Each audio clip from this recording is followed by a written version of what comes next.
कोई भी एग्ज़ाम हुआ, जैसे सिविल सर्विस हुआ या अदर, तो try to see them as an exam only. Do not जज योर लाइफ और डू नॉट जज योर सेल्फ. अगर आप उस एग्ज़ाम में फ़ेल हो जाते हैं कि आप एक फेलियर हैं और पूरी लाइफ उस बैगेज के साथ जीते हैं.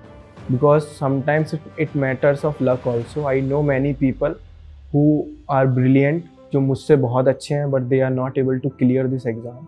So I do not consider them that failure, या मैं अपने आप को सुपीरियर नहीं समझता.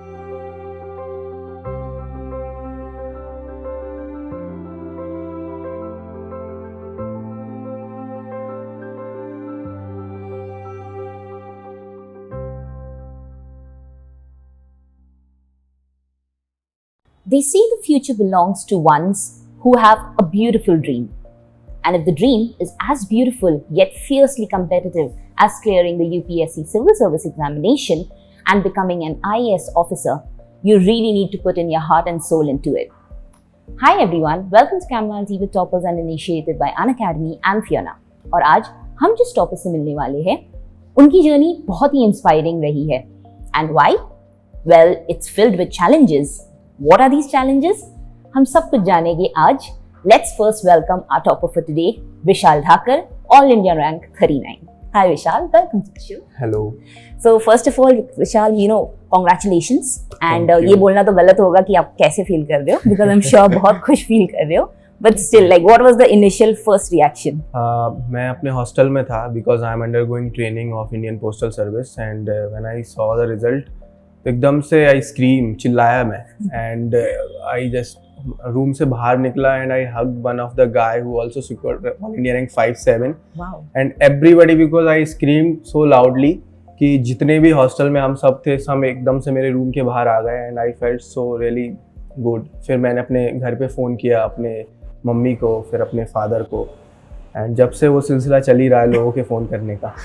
अब फोन की घंटी तो बजना स्टॉप नहीं होने वाली. ये तो हमें पता ही है. अभी भी साइलेंट किया हुआ है. चलिए, I know since you mention that आप अपनी ट्रेनिंग में थे, so we will just go a little back एक साल. आई नो आपने लास्ट ईयर भी ये अटेम्प्ट दिया था and you cleared the civil services exam even then, और तब आपकी रैंक थी 579, राइट? यस. तो थोड़ा सा आप हमें ये बताओ, आपकी जर्नी जो रही है from an all India rank 579 to an all India rank 39. क्या ऐसा था जो आपने डिफरेंट किया इस साल, which you feel which made that major difference and got you into the Indian administrative service? पहली चीज़ तो ये है कि इंटरव्यू में मुझे लगातार 2 बार से अच्छे मार्क्स नहीं मिल रहे थे. In my first attempt I got 146, 146 and second 151. इस ईयर आई गॉट 188. तो that create a lot of difference, around 40-45 marks difference. First thing. Second thing, marks mains में भी काफ़ी अच्छे marks आए. For that I practice a lot of mock test in mains, और मैंने कुछ keywords, कुछ innovative ways भी use किए in answer writing so that ज़्यादा marks मैं fetch कर सकूँ mains में. So I mainly focused on mains, और interview में मैं जितना natural रह सकूँ उतना I tried. मतलब lot of people advise in coaching institute also कि don't move your hands etc. Be very different, मतलब be very like kind of thing which is you actually not, because you take a lot of advices. तो मैंने वो नहीं किया इस बार. जितना natural था उतना मैं इंटरव्यू में रहा, और मेंस में जितना इनोवेटिव मैं कर सकता था, जितना भी 200% अपना दे सकता था, वो मैंने दिया. And that is why I secured all India rank 39. Perfect. So एक चीज़ मुझे बताइए आपने, क्योंकि यू मेंशन्ड कि इस साल के अटेम्प्ट में one of the major changes was a lot of mock test जो आपने दिए थे. हाँ. तो फिर भी अगर एक अंदाजे से कितने मॉक टेस्ट दिए होंगे आपने? इस बार मैंने फुल लेंथ ज़्यादा दिए थे, around 30. Okay. But that is not of any coaching institute. Just I took the mock test papers of coaching and wrote at my home. Okay. और उसके पहले सेकेंड अटेम्प्ट में मैंने काफ़ी मॉक्स दिए थे, अराउंड 60. दैट वॉज बिकॉज क्योंकि मेरी स्पीड उतनी अच्छी नहीं थी, answer writing speed. That is why मैं एस्पिरेंट्स को भी यही सजेस्ट करूँगा कि जिनकी स्पीड अच्छी नहीं है, गिव मोर मॉक टेस्ट, और जिनकी स्पीड अच्छी है, focus on the content. That becomes more important after speed. So ये मैंने किया था. अभी आपने जो मेंशन किया, it brings me to the next question. आपने कहा you didn't really reach out to any coaching centres के मॉक टेस्ट. आपने प्रीवियस ईयर्स के मॉक टेस्ट एंड ऑल वही सब अटेम्प्ट किया. तो मॉक टेस्ट अटेम्प्टिंग एक बात होती है, एनालाइजिंग बहुत ही ज़्यादा इंपॉर्टेंट होती है, राइट? तो ये क्वेश्चन अगेन हम बहुत सारे कमेंट्स आते हैं हमें जहाँ बोला जाता है कि जब आप सेल्फ टेस्ट कर when you are taking this test अपने आप, तो आप उसको एनालाइज कैसे करते हो, चेक कैसे करवाते हो, how do you know if you are going in the right direction? हाँ, इसमें कुछ चीज़ें इंपॉर्टेंट हैं। पहला तो अगर आपके पीयर ग्रुप्स हैं, people you know who are preparing, तो उनके साथ आप एक दूसरी कॉपी एक्सचेंज कीजिए और चेक करा सकते हैं। अगर उन्होंने पहले मेंस दिया हुआ है तो फिर अच्छी बात है। दूसरी चीज़, इनिशियल फेज में I joined test series, mains test series of some coaching institute. उससे काफ़ी हेल्प मिल जाती है, आपको पता चल जाता है मैं ऐसा आंसर लिखता हूँ तो I got this kind of marks. फिर उसके पहले मैंने 2 मेंस और दे रखे हैं, तो मुझे पता है कि ऐसा आंसर लिखने पे I got these marks in GS1 और GS2 एंड ऐसा लिखने पे ऐसा। So I have a fair idea कि कैसा लिखने पे कैसे मार्क्स आते हैं। But for the beginners I would suggest कि या तो आपके मेंटर जो भी है, जो आपको गाइड कर रहा है, उससे आप एक बार इवेल्यूएट कराइए, या फिर किसी कोचिंग इंस्टीट्यूट की टेस्ट सीरीज आप ज्वाइन कर सकते हैं to get a impartial idea कि हाँ इतना लिखने पे, ऐसा लिखने पे ऐसे मार्क्स आते हैं, तो that would be fine. Perfect. तो अभी आपने मेंशन किया कि the role of a mentor और अ गाइड। आपके लिए कौन था वो मेंटर या गाइड, और इवन लाइक अ मोटिवेशनल और inspirational figure? Not one, there were many. First of all तो मेरे फादर ही थे जो हमेशा मुझे सपोर्ट करते हैं, मेरी पूरी family. Second, I met many good peoples in my life during my stay in Delhi. Like graduation में there was assistant professor Prakash Patel, Mr. Prakash Patel, who helped me a lot. Second, मैं जब hostel में था तो प्रमोद भैया helped me a lot during my preparation, मतलब मेरी copies वगैरह देखना वो। There was one Chandrasekhar भैया in my hostel. I used to share some of the personal stuff with him. तो ये प्रमोद भैया mainly helped me during my preparation in the mains preparation. So yes, these were my mentors. Great. तो now that we are just you just mentioned your dad and मुझे पता है उनका आपकी journey में बहुत ही बड़ा रोल है। So can you tell us a little bit about आपकी फैमिली, कौन कौन है आपकी फैमिली में, how has it been your growing up years, and उसके बाद थोड़ा अगर आप हमें बता सको आपकी जो एजुकेशनल बैकग्राउंड रही है वो क्या है? वैसे तो मेरी जॉइंट फैमिली है, बट हम 5 लोग साथ रहते हैं, मतलब मेरे father, mother and my 2 sister, 1 younger and 1 Elder sister. हाँ, फैमिली ने मुझे हमेशा सपोर्ट किया है, एज आई ऑलरेडी टेल। उसके अलावा अगर मेरी एजुकेशनल बैकग्राउंड की बात करें, सो स्कूलिंग मेरी केंद्रीय विद्यालय गुना से हुई है, जो कि मध्य प्रदेश में ही है। उसके बाद मैं 2015 में after my schooling I went to Delhi, और मैंने दिल्ली से अपनी ग्रेजुएशन की है in BA honours political science from Dayal Singh college of university of Delhi, जो कि 2018 में कंप्लीट हुई। उसके बाद मेरे साथ काफ़ी डिलेमा था कि प्रिपरेशन में ही पूरे सोल हार्टेडली लग जाऊं या फिर पोस्ट ग्रेजुएशन भी साथ में करूं, जैसा कि प्लान बी के बारे में काफ़ी लोग बोलते हैं जी। तो आई डिसाइडेड कि मैं पोस्ट ग्रेजुएशन के साथ ही प्रिपेयर करूंगा। और मैंने MA एंट्रेंस दिया यूनिवर्सिटी ऑफ दिल्ली का, and I got 6th rank, and I got government hostel of university of Delhi. फिर MA पॉलिटिकल साइंस मैंने Hindu college of university of Delhi से कंप्लीट किया 2020 में। साथ ही में मैंने अपना फर्स्ट अटैम्प्ट भी दिया, and I cleared prelims and mains, but could not get the name in the final list. So ये मेरी एकेडमिक जर्नी थी।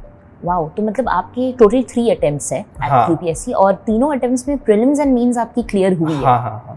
And obviously second and third attempt में you even got your ranks. Amazing, that's great. तो एक चीज मुझे बताइए, since you touched upon school and college also. मुझे बस ये समझना है कि as a topper, अब you are termed as a topper. School and college में भी क्या आप हमेशा कैसे थे? Average, above average, और always a school college topper? No, मतलब मैं कॉलेज टॉपर भी नहीं था, स्कूल टॉपर भी नहीं था। और स्कूल में तो मतलब ऐसा था कि पेरेंट्स टीचर मीटिंग्स जब होती हैं तो आई वाज द वन जिसको सबसे ज़्यादा डर लगता था उससे, क्योंकि हमेशा मेरे पेरेंट्स को बुलाया जाता था कि ये इसने ये कर दिया, इसने ग्लास तोड़ दिया, ट्यूबलाइट तोड़ दी। सो मतलब मैं वन ऑफ द शरारती बच्चा जिसको कह सकते हैं वो था, और उतना मैंने ध्यान नहीं दिया टिल 11th क्लास। मतलब पढ़ता था, मार्क्स अच्छे आ जाते थे, but I was not very sincere और dedicated person kind of thing. 11th में I got around 60%. Okay. 12th में but I focused a lot because मुझे एक दिमाग में आ गया था कि I want to take admission in university of Delhi. उसके लिए you need a good percentage. So फिर I studied a lot and got 90.2% इन 12th class. After that graduation में भी मैं एक्स्ट्रा करिकुलर एक्टिविटीज़ में काफ़ी पार्टिसिपेट करता था. But at the same time I got many rejections in graduation. जैसे कि ऐसा नहीं था कि हमेशा से हर चीज़ में अच्छे ही हो. मैंने काफ़ी सोसाइटीज़, क्विजिंग, डिबेटिंग सोसाइटीज़ में इंटरव्यूज़ दिए and I got rejected on all of them. But I tried a lot on all these stuff extra curricular activities.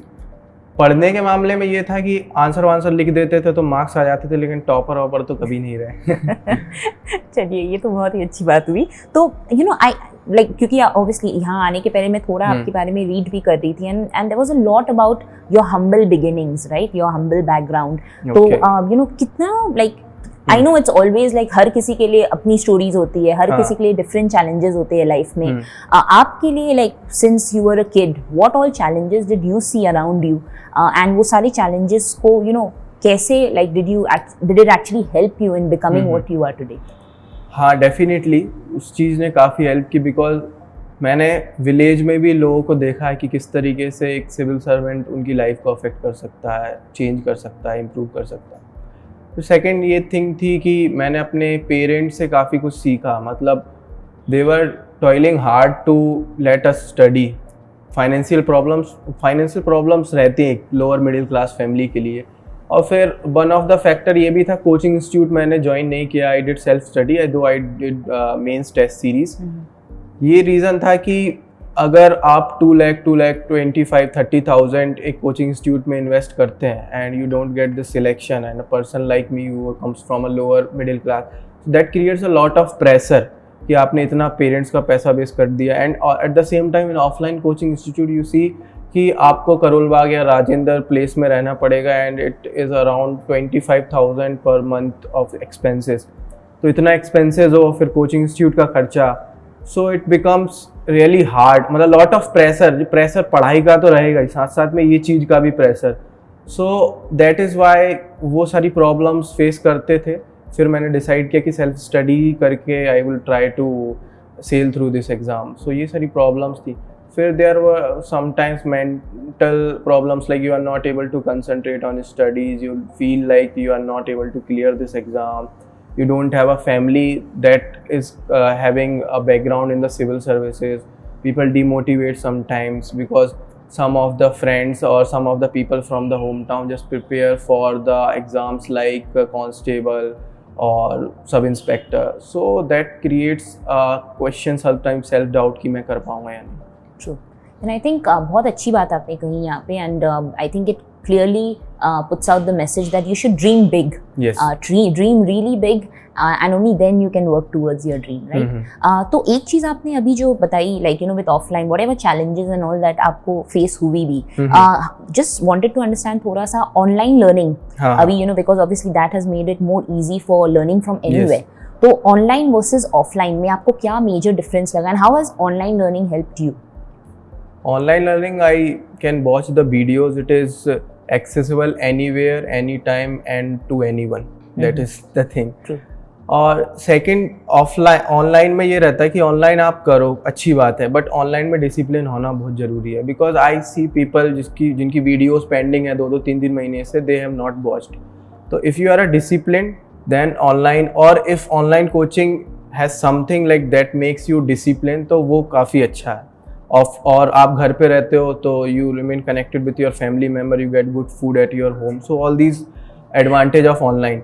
But for offline में ये रहता है कि यार डिसिप्लिन, अगर क्लास 9 बजे से स्टार्ट है तो you need to go to the coaching institute and take the class. But there are disadvantages of offline, like expenses, you do not remain at your hometown, and food is not that good. There are other stuffs also. You do not know anyone in those kind of areas. So these are disadvantage of offline. So there are both pros and cons of both. So and you obviously used a mix of both. Is it true? No. मतलब offline तो मैंने किया ही नहीं. जी. Online में मैंने जैसे मुरुनाल sir की videos देखी थी, या यूट्यूब पे मैं काफ़ी टॉपर स्टॉक देखता रहता था, जिससे कि मैं अपना वो कोर्स ऑफ एक्शन प्लान करता था.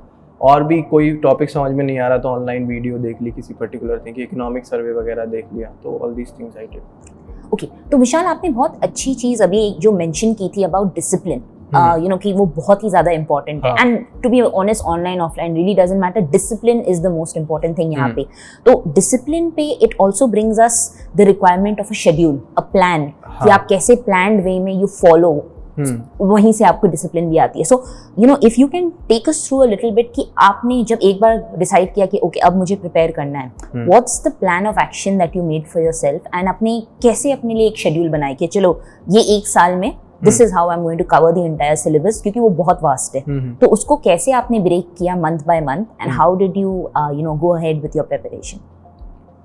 अगर ऐसे टाइम टेबल की बात करें तो मतलब चेंज होता रहता था मेरा। Sometimes you do not hit the target. आपने प्लान किया कि मैं ये सब्जेक्ट कवर कर लूँगा इतने दिन में, but that doesn't happen sometimes. तो वो थोड़ा तो आप फ्लेक्सिबिलिटी उसमें रखिए, पहली चीज़। दूसरी चीज़, आप एक तो मतलब टारगेट ऐसे बनाइए, ईयरली टारगेट बनाया, फिर आपने मंथली टारगेट्स बनाए, और फिर एक वीकली टारगेट्स बनाइए, प्लस फिर डे टू डे टारगेट्स भी बनाइए, and write down all this target in the copy. So उसमें आप उसको चेक करते रहेंगे, यू हैव अ डाटा कि मैंने इतना प्रिपेयर कर लिया, इतना नहीं। और आप जब टारगेट बनाएंगे तो you have a certain plan कि मैं उससे ऐसे फॉलो करूँगा। प्लस मैं ऐसा करता था कि 2 सब्जेक्ट्स को साथ में लेके टारगेट्स बनाता था इन अ डे, बिकॉज आप एक सब्जेक्ट पढ़ते पढ़ते बोर हो जाते हैं, एंड फिर ऐसा लगता है कि जस्ट आप उसको पढ़ रहे हैं, you are not retaining anything, your mind get bored. तो आप ये कर सकते हैं। प्लस फिर साथ में रिवीजन का बहुत इंपॉर्टेंट रोल हो जाता है। तो जैसे मैं संडेज़ को रिवीजन करता था, और मंथ के जो लास्ट के 4 डेज़ रहते थे वो भी मैं रिवीजन के लिए ही सेपरेट रखता था। तो वो बहुत इंपॉर्टेंट है, because sometime we make plan time table but that doesn't include revision. We think, because mind की ये टेंडेंसी रहती है, it always wants to read something new, और उसको ऐसा कि अचीव करना है। Revision is something you do not achieve anything. Mind को ऐसा लगता है कि I am reading what you I have already read. So ये चीज़ है। प्लस फिर अगर डे टू डे शेड्यूल की बात करें कि कैसे उठना सुबह, तो मैं ये एस्पिरेंट्स को भी कहना चाहूँगा कि यार कोई फिक्स नहीं है, अर्ली बर्ड रहो या फिर नाइट आउल रहो। मतलब मैंने सारी चीज़ें ट्राई करके देख ली, because I started my preparation from graduation. मैं पहले ऐसा सोचता था कि सुबह जल्दी उठ के पढ़ने से ही पढ़ाई अच्छी होती है, बट फिर समटाइम्स ऐसा लगता था कि सुबह उठ के ड्राउजी फील कर रहे हो और आप कुछ कंसंट्रेट ही नहीं कर पा रहे, whole day get waste because आप दिन भर नींद ही आ रही है। फिर sometimes I tried to study at night. कुछ दिन ऐसा लगता है बहुत ही अच्छी पढ़ाई हो रही है, ये तो पहले फॉर्मूला आ जाता है दिमाग में, फिर after a point of time you feel like वो भी काम नहीं कर रहा है, और फिर आप दिन भर पूरा वेस्ट करने लगते हो समटाइम। सो इट डिपेंड्स, आपको जब मज़ा आ रहा है तब पढ़ो। समटाइम पीपल से कि दिन में 2-3 घंटे सो जाओ, उससे अच्छा उसमें मैं ये सजेस्ट करूँगा, ये तो श्योर शॉर्ट फार्मूला है कि take a nap of at least 25 minutes और 15 मिनट्स इन आफ्टर लंच। तो वो काम करता है, यू गेट मतलब री एनर्जाइज योर सेल्फ, एंड फिर आप जो इवनिंग शेड्यूल है उसके लिए प्रिपेयर हो जाते हो। सो मैंने ऐसे किया था। ओके, तो अभी लाइक यू नो जब आपने तैयारी शुरू भी की, हाउ डिड यू डिसाइड कि पहले आप ऑप्शनल खत्म करोगे या पहले आप जीएस के पेपर्स खत्म करोगे, ये और you wanted to first prelims and mains आपने साथ में लेकर चला, लाइक थोड़ा अगर वो आप हमें बता सको। पहली चीज़ तो ये है कि सेग्रीगेटेड नहीं देखना है इनिशियल फेज में, तो बिल्कुल सेग्रीगेट नहीं करना है प्रीलिम्स और मेंस को, बिकॉज आपका मेंस पे बहुत अच्छी पकड़ है तो definitely you will able to solve many questions in prelims. There are some factual related questions which are specific to prelims related thing, otherwise mains काफ़ी हेल्प करता है। सेकेंड थिंग ये है कि मैंने जो किया था कि ऑप्शनल को डेडिकेटेडली 3 मंथ्स दिए थे बिल्कुल अच्छे से तैयार करने के लिए। उसमें मैंने खुद के अपने नोट्स भी बना लिए थे too by getting help from different coaching institute notes, plus जो बुक्स रहती हैं स्टैंडर्ड बुक्स ऑप्शनल में, जैसे एंड्रयू हैवुड है हमारे में, PSIR में I am talking about, and there are Rajeev Bhargava political theory. तो I make dedicatedly 3 months, because वो आपका माइंड केवल ऑप्शनल के इर्द गिर्द ही घूमेगा, तो you will able to interconnect the things and make a very good note. तो मैंने 3 मंथ केवल उसी के लिए दिए थे। फिर फर्स्ट अटेम्प्ट में मैंने लास्ट के 3 मंथ्स डेडिकेटेडली फॉर प्रीलिम्स दिए थे, 3 और 3.5 मंथ्स, क्योंकि फिर वो फैक्चुअल चीज़ों के लिए रखा था। बाकी I never studied separately for prelims other than the last 3 or 4 months of before the prelims exam. I always read integratedly both prelims and mains. Cool. तो अभी शुरू से शुरुआत करते हैं. हाँ. Let's get back to the first stage itself जो CSAT है. हाँ. एंड आप एक आर्ट्स के स्टूडेंट हाँ, रहे हाँ. हो, राइट? तो this is again a very common debate जो चलता है वेयर हाँ. People say that engineering students के लिए CSAT इजी रहता है, इसलिए ज्यादा इंजीनियर्स क्लियर करते हैं examination. But there are many toppers from both the sides who have given their own version. आप क्या कहोगे as an art student, CSAT आपके लिए कितना difficult रहा था and how did you prepare for CSAT? See, I gave my first attempt in 2019. उससे पहले CSAT काफ़ी सिंपल आता था. मैंने भी पेपर सॉल्व किए थे and I got more than 90 or 100 marks. So I thought कि यार CSAT कोई दिक्कत नहीं है. बट जिस साल मैंने CSAT दिया 2019 के बाद से CSAT का लेवल बिल्कुल ऐसा हो गया है कि पूछो ही मत. तो आंसर की से जब मैंने मिलाया तो आई गॉट एक 65 अराउंड मान फ्लक्चुएट हो रहा था. 65 आ रहे थे किसी आंसर किसी से 67 and cut off CSAT is 66. सो मैं भी काफ़ी डिलेमा में था कि मेरा होगा या नहीं. एंड आई वेस्टेड 40 days जब तक रिजल्ट नहीं आया. मुझे लग रहा था होगा ही नहीं बिकॉज नेगेटिविटी जल्दी अट्रैक्ट करती है एज कम्पेयर टू पॉजिटिविटी. सो मैं जो भी एस्पिरेंट्स हैं उनसे तो यही कहूँगा कि अगर इस बार जिन्होंने प्रीलिम्स दिया है कि अगर CSAT में 60 के अबव मार्क्स बन रहे हैं ना, start preparing for mains. Because मुझसे जो बहुत बड़ी गलती हुई थी कि आई वेस्टेड 40 days. उसके बाद जब रिजल्ट आया तो मेरा हो गया था बट 60 days बचे थे तो मैं प्रिपेयर ही नहीं कर पाया. But I got selected into the mains but final इसमें नहीं हुआ. मेंस में अच्छे मार्क्स नहीं थे. तो 60 से अबव आ रहे हैं तो आप CSAT में तो आप प्रिपरेशन मेंस की स्टार्ट कर दो. सेकेंड थिंग, मैंने CSAT के लिए फिर अगले अटैम्प्ट में ये किया कि आप CSAT का जो भी टॉपिक्स हैं आते हैं उसमें उनको एक बार लीजिए और यूट्यूब पे आप या फिर किसी भी बुक ले आइए और जो भी उसमें से आपको सिलेक्टेड टॉपिक्स लगते हैं जिन पे आप अच्छा कर सकते हैं या सीख सकते हैं उनकी प्रैक्टिस कीजिए. जैसे I am not good in the probability etcetera and I know that मैं उसको नहीं सीख सकता 2-3 महीने में. So I skip that part. So in CSAT, what matters is the priority. 80 questions हैं, there are 40 questions बहुत easy रहेंगे. But the thing is, mind panic इतना कर जाता है कि you do not able to find those easy 40 questions. So और time भी 2 घंटे है. If you read every question line by line, you will not able to read all the 80 questions. So आप इतना प्रैक्टिस कर लीजिए और प्रायोरिटी सेट कर लीजिए. जैसे ट्रेन वाले क्वेश्चंस आएंगे, I find them very easy. सो मैं जैसे ही कर्सरी ग्लांस लेता था पेपर पे कि हाँ ये मैं अच्छे से कर पा रहा हूँ तो आई डू दैट. और जैसे मेरे को लगता था कि यार प्रोबेबिलिटी दिख गया क्वेश्चन में, आई skip that part. I skip permutation combination इस टाइप्स के क्वेश्चन. सो आपकी प्रायोरिटी सेट होनी चाहिए कि मैं पैराग्राफ्स जो अनसीन पैसेजेस या कॉम्प्रिहेंशन आते हैं वो करूँगा या नहीं. मैथमेटिक्स में मैं रीजनिंग के क्वेश्चन करूँगा या क्या करूँगा. प्रायोरिटी सेट है तो you will sail through the CSAT very easily. And comprehensions जो सॉल्व करने के लिए उसके लिए भी would you like to give a tip? हाँ, उसके लिए टिप्स मेनली ये हैं कि जो हम GS पेपर 1 में मतलब प्रीलिम्स पेपर 1 में जो स्ट्रेटजीज लगाते हैं like elimination method, like eliminating the extreme words, तो वो यूज़ इसमें भी होती हैं. जैसे sometimes word like never, it should not B, इस टाइप्स के वर्ड हैं तो दे जनरली ऐसे ऑप्शंस हमेशा गलत होते हैं CSAT में भी. प्लस फिर कुछ ऐसे ऑप्शन रहते हैं कुड बी, मे बी. तो ये सारे जो अगर आ रहे हैं ऑप्शंस में कीवर्ड्स तो डेफिनेटली वो ज़्यादातर राइट होता है. तो आप CSAT में ये स्ट्रेटजी फॉलो कर सकते हैं. Plus sometimes what you can do is first read the question then read the passage. Because आप पूरा पैसेज अच्छे से पढ़ते हैं और क्वेश्चंस बहुत अजीब सा होगा तो read the questions carefully first. मतलब मैं कई क्वेश्चंस में ये करता था so that you can easily find the answer while you read the passage. तो ये आप कर सकते हैं. वो काफी टाइम भी बचा लाइक सेव कर देता है आपके लिए. ओके, सो अब प्रीलिम्स पे मूव करते हैं. तो प्रीलिम्स में पहले if you can just tell us a little bit about जितने भी सब्जेक्ट्स थे उन सब के लिए आपके रिसोर्सेज क्या थे and if there is any additional resources और एनीथिंग एक्स्ट्रा व्हाइल प्रिपेयरिंग जो आपने रियलाइज किया अच्छा ये सब्जेक्ट के लिए this is very important. Subject wise अगर आप हमें you tell us about your preparation. So for polity most of the people read Lakshmikant book. I also referred that.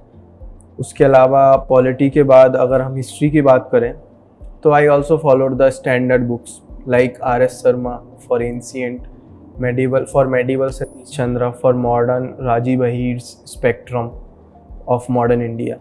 In history I followed that. Also, I referred Lucent GK, which is quite unique. Generally, aspirant doesn't refer to that because उसमें मुझे लगता है कि Lucent is a kind of a summary of R.S. Sharma and Satish Chandra, ancient and medieval I'm talking about. उसके अलावा for art and culture, I studied 11th class fine arts book, An Introduction to Indian Arts, and also Nitin Singhania's book on art and culture. उसके अलावा for geography I read NCERTs plus GC Leong text book.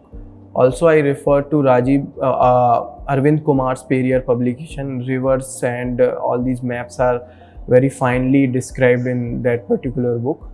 6 to 12 इसलिए क्योंकि वो easily पढ़ी हो जाएंगी. 11th-12th में concept ऊपर से लिखे होते हैं, बट 6 to 10th में काफ़ी इनिशियल से लिखा होता है, तो you can have a reading. एक दिन में आप 2 NCERT भी निपटा सकते हो फ्रॉम 6th से 7th 8th की, तो वो है. एंड ये न्यू NCERT की बात कर रहे हो आप? New NCERT. फिर ज्योग्राफी हो गया. उसके अलावा we are talking about the prelims here. So in science and tech you can read good coaching material, institute notes. Also you can refer the NCERTs from 6 to 10, that would help. और current affairs से आप काफ़ी touch में रहिए. For international relationship current affairs पे ही ज़्यादा focus कीजिए, लेकिन करंट अफेयर्स में भी बेसिक्स को नेग्लेक्ट मत करो. जैसे वर्ल्ड बैंक पे कोई न्यूज़ है कि वर्ल्ड बैंक की ये policy I, so don't much focus on that particular policy. Focus on world bank क्या है, कब इस्टेब्लिश हुआ, उसके कौन कौन से सब ऑर्गेनाइजेशंस हैं, उसकी मतलब मेंबर्स कौन कौन रहते हैं, इस टाइप से. क्योंकि UPSC is fond of asking basic question from the current affairs also. So ऐसे करिए. उसके अलावा आप इकोनॉमी के लिए I preferred Mrunal sir's handouts and videos, because मैंने तो वही देखा था एंड दैट मतलब मेरे तो कंसेप्ट काफ़ी अच्छे से कवर हो गए थे वहाँ से. And for environment I preferred Shankar IAS book, that is also good. And also NCERT 12th class NCERT last 4 chapter biology NCERT I'm talking about. And after that what international relationship हो गया. Current affairs के लिए you can refer one magazine of any coaching institute plus newspaper. Newspapers को neglect मत कीजिए because newspapers आपको mains में भी काफ़ी हेल्प करते हैं. प्लस जो न्यूज़ रहती है वो एक तरीके से बिल्डअप होती है न्यूज़पेपर्स में. जैसे एक दिन कुछ आया तो उसका फॉलोअप न्यूज़ नेक्स्ट डे आएगी, फिर उसकी फॉलोअप थर्ड डे आएगी, तो आपकी मेमोरी में वो काफ़ी अच्छे से रिटेन हो जाता है. You do not need to revise that particular news. But अगर आप मैगजीन्स केवल पढ़ेंगे, न्यूज़पेपर नेगलेक्ट करते हैं, तो फिर ये होगा कि आपको हर चीज़ रटना पड़ेगा मैगजीन में से. That is very difficult because you are not familiar कि क्या हो क्या रहा था. But at the same time monthly magazine भी पढ़िए. मैं भी पढ़ता था न्यूज़पेपर के साथ साथ. क्यों?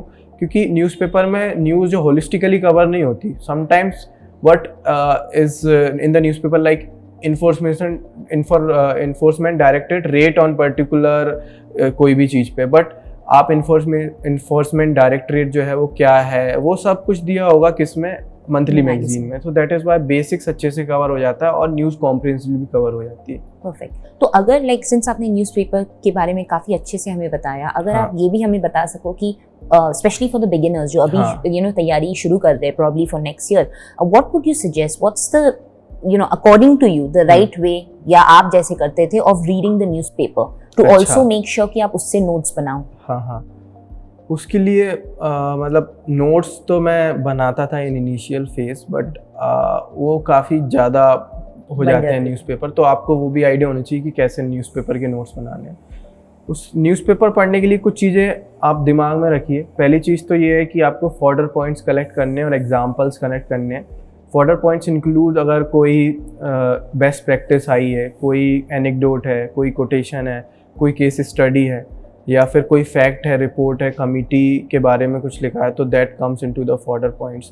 प्लस उसके अलावा फिर आप न्यूज़पेपर को ओपिनियन बिल्डअप के लिए पढ़ सकते हैं. एडिटोरियल्स, कॉम्प्रिहेंसिवली एक्सप्लेन पेजेस आते हैं जैसे इंडियन एक्सप्रेस में, तो उसके लिए कॉम्प्रिहेंसिवली न्यूज़ कवर हो जाती है, उसके लिए पढ़ सकते हैं. But avoid political news. You can also avoid the regional pages sometime, जैसे दिल्ली एडिशन में दिल्ली की जो इंटरनल पॉलिटिक्स क्या चल रही है, you can avoid that. But I would advise don't neglect polity inside the political news. By this I mean that, for example, two parties are fighting for a party symbol. Here this news is political news because two parties are fighting. But political symbol कौन allocate करता है, ये क्या दो parties के पास same symbol हो सकता है या नहीं, तो ये काफ़ी important हो जाता है. So sometimes that is also important. Plus फिर एक और चीज़ मैं बताना चाहूँगा कि रीजनल जो एडिशंस आते हैं sometimes, for example Coimbatore edition of the Hindu, तो उसको भी आप कभी जिस स्टेट से थोड़ा देखते रहिए, एक तो इंटरव्यू में हेल्प करता है, दूसरा कई बार रीजनल एडिशंस में कुछ ऐसी न्यूज़ आ जाती हैं which are not there in the national news. For example Kerala के जो हिंदू में उसमें साइबर डोम के बारे में दिया था, but it is not there in the Delhi edition, वो पूछा था मेंस में. और फिर रीजनल एडिशंस आप कभी कभी देखिए, उससे ये भी होता है कि you get familiar to the regional places. आपको पता है कि दिल्ली में क्या है, कौन कौन से एरिया है, बट समटाइम्स अगर आप कोयम्बटूर का पढ़ेंगे तो many things come in that. आप भोपाल एडिशन का पढ़ेंगे तो many small places from that area cover into that. So वो आपको हेल्प करता है कि आपको मैपिंग बहुत अच्छे से आने लगती है. So that will help you. Again, a very common question जो बहुत लोग, I think it's mainly for people when they are starting off, जो थोड़े से confused रहते हैं कि तीनों papers में इंडियन एक्सप्रेस है, हिंदू है, टाइम्स ऑफ इंडिया है, which one would you prefer? मैं तो द हिंदू पढ़ता था. इनिशियल फेज में मुझे तो 4-5 घंटे लग जाते थे पढ़ने में, बट स्लोली मैं काफ़ी फेमिलियर हो गया है द हिंदू से. मतलब मुझे पता है कि कहाँ पे कैसी न्यूज़ आ रखी होगी, तो it takes around 45 minutes for me to read a Hindu. But वही है कि इनिशियल फेज में आप या तो एक्सप्रेस, इंडियन एक्सप्रेस चूज़ कीजिए या फिर द हिंदू, और फिर आप उसी से यूज टू हो जाएंगे तो it becomes very easy to read that particular newspaper. अगर अच्छे की बात करें तो देखो दोनों के एडवांटेज और डिसएडवांटेज हैं. द हिंदू में एडिटोरियल्स काफ़ी अच्छे आते हैं, एक्सप्रेस में भी एडिटोरियल अच्छे आते हैं, बट एक्सप्रेस का जो एक्सप्लेन पेज है वो काफ़ी अच्छा होता है. एक्सप्रेस में कई बार न्यूज़ काफ़ी डिटेल्ड में कवर होती है, रीजनल न्यूज़ काफ़ी कवर होती है, बट हिंदू में ऐसा नहीं होता. लेकिन हिंदू का जो सेग्रीगेशन ऑफ न्यूज़ है वो काफ़ी माइंड ब्लोइंग है. मतलब मेरे को चीज़ें फाइंड नहीं करना होता है कि कहाँ पे क्या लिखा है. That is very good in the Hindu. Express में थोड़ा ये प्रॉब्लम है. तो दोनों के अपने प्रोज और कॉन्स है, बट आई वुड प्रेफर कि ये दोनों न्यूज़पेपर में से ही आपको एक चूज़ करें और तीसरा कोई ना ही पढ़े. इंटरव्यू में आप दोनों पढ़ सकते हैं. परफेक्ट. तो एक चीज हमें बताइए, लाइक सिंस आपने कहा था विद न्यूज़पेपर आल्सो, पहले आप नोट्स बनाते थे, देन यू रियलाइज बहुत ज्यादा हो जा रहे हैं, फिर आपने शायद कम या तो ऑलमोस्ट छोड़ दिया था. तो note making again very very important. उस पे अगर आप बता सके what was your style of note making, कैसे नोट्स बनाते थे आप, and particularly of newspapers and for your subjects also, to keep it concise, आप कैसे करते थे? फॉर सब्जेक्ट्स मेरा ये स्ट्रेटेजी रहती थी कि मैं फर्स्ट रीडिंग में किसी भी बुक के नोट्स नहीं बनाता, सेकंड में भी नहीं बनाता. Why? Because you do not have idea कि कौन सी चीज़ें इंपॉर्टेंट है, कौन सी नहीं है. And first reading you find कि हर ही लाइन में, हर एक में फैक्ट है and everything is important. So first read the book, also have previous year mains and prelims question paper with you, so that you have a fair idea कि क्या पूछा जाता है क्या नहीं. Otherwise you right unnecessary thing in your notes. फिर मैं third reading में थोड़े नोट्स बनाता था, लेकिन फिर मैं ये करता था कि after third fourth reading you have an idea कि ये चीज़ें काफ़ी जनरल बुक्स में लिखी हुई हैं और आप इनको भूलेंगे नहीं. But there are some things which are very confusing in the nature, जो आप हमेशा भूल जाते हैं या एग्जाम में काफ़ी कन्फ्यूज रहते हैं. So I try to make notes out of those things only. For example Laxmikanth में अगर मैं बात करूँ तो कई चीज़ें माइन्यूट सी हैं, जैसे स्पेशल मेजॉरिटी कब यूज़ होती है, कितने क्या लोग वोट करते हैं, या फिर इमरजेंसी 6 मंथ 12 मंथ कैसे वोटिंग होती है. In all this thing aspirants remain confuse. वो मतलब पढ़ भी लो तो 2 महीने बाद फिर कन्फ्यूज हो जाते हैं. या there are things like economy में भी कुछ कंसेप्ट रहते हैं, जैसे कि मतलब एनपीए वगैरह, कितने दिन में एनपीए का कैटेगराइजेशन कैसे होता है. तो you can write all these things in your notes. Otherwise general चीज़ें मत लिखो, नहीं तो आप एक नई बुक खुद की क्रिएट कर दोगे इंस्टेड ऑफ मेकिंग नोट्स. तो ये चीज़ है. फिर न्यूज़पेपर के लिए जैसे मैंने बताया कि have in your mind the fodder points, कि मेरे को केस स्टडी निकालनी है, मुझे कोटेशंस निकालने हैं, रिपोर्ट्स, कमिटीज़, अगर कोई फैक्चुअल डाटा स्टैट्स आया या फिर कोई एनेक्डोट है, ये सारी चीज़ें आप निकालिए, कोई ओपिनियन अच्छा सा है वो निकालिए, other than that skip other things. तो 1 पेज या 1.5 पेज से ज़्यादा के डेली न्यूज़पेपर के नोट्स नहीं बनने चाहिए। तो अभी अभी since you mention about data points, ये सब हाँ, जब होते हैं इंपॉर्टेंट होते हैं, that brings me to the next question. ये भी अगेन बहुत सारे लर्नर्स पूछते हैं कि स्पेशली जब आप तैयारी शुरू करते हो, like as a beginner, even understanding जितनी रिपोर्ट्स, नीति आयोग की रिपोर्ट्स है, बहुत सारे रिपोर्ट्स एंड ऑल होते हैं, उनको समझना भी बहुत मुश्किल है। So like as a beginner, how do you start with understanding this, and आपके लिए क्या डिफिकल्ट रहा था? पहली बात तो बिगिनर्स काफ़ी कंफ्यूज रहते हैं। ये मतलब मैं तो ये मानता हूँ बिगिनर्स को पहले स्टैंडर्ड बुक्स और एनसीईआरटीज़ पढ़नी चाहिए। Do not shift to NITI Aayog और सेकंड एआरसी रिपोर्ट आप पहले ही पढ़ना, मतलब you will be confuse definitely. आपको कोई आइडिया ही नहीं है कि क्या चल रहा है हेल्थ सेक्टर में, एजुकेशन में।